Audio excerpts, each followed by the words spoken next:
Begitu juga seseorang yang dia berharap ingin meraih tingkatan yang tinggi di surga.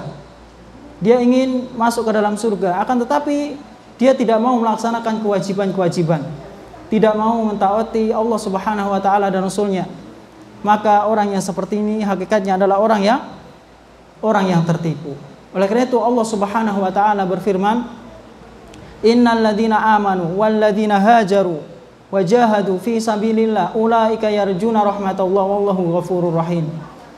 Orang-orang yang beriman, ya, sesungguhnya orang-orang yang beriman kemudian mereka hijrah, kemudian mereka berjihad di jalan Allah, ulaika yarjuna rahmatullah, mereka adalah orang-orang yang mengharapkan rahmat Allah Subhanahu wa taala. Dan Allah Subhanahu wa taala Maha Pengampun lagi Maha Penyayang. Allah menjadikan harapan mereka dengan mereka melakukan ketaatan-ketaatan, dengan beriman kepada Allah Subhanahu wa taala, berhijrah, kemudian mereka berjuang di jalan Allah Subhanahu wa taala. Inilah konsekuensi dari berharap rahmat Allah Subhanahu wa taala. Dan belajar agama Islam, mempelajari sunnah Nabi sallallahu alaihi wasallam termasuk jihad di jalan Allah Subhanahu wa taala.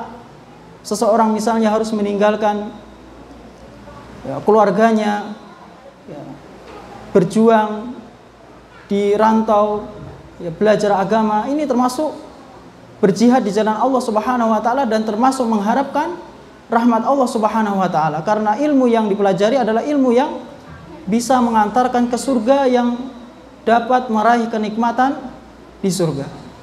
Oleh karena itu Ibnu Qayyim rahimahullahu taala mendengarkan gurunya Syekhul Islam Ibnu Taimiyah mengatakan, bisabri wal yaqini tunalu imamatu fid din.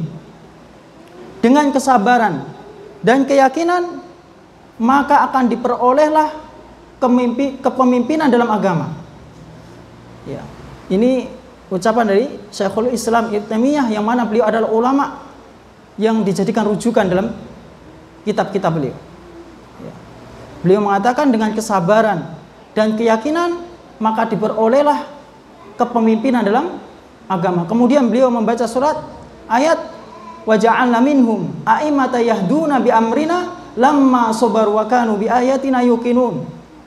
Kami jadikan mereka imam, pemimpin, yang mana mereka memberikan hidayah dengan perintah kami, lamma sabaru, ketika mereka sabar dan mereka terhadap ayat-ayat kami mereka yakin.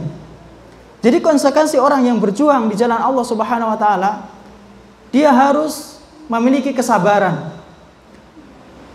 keikhlasan, keyakinan kepada Allah Subhanahu wa taala bahwasanya Allah akan menolong dia.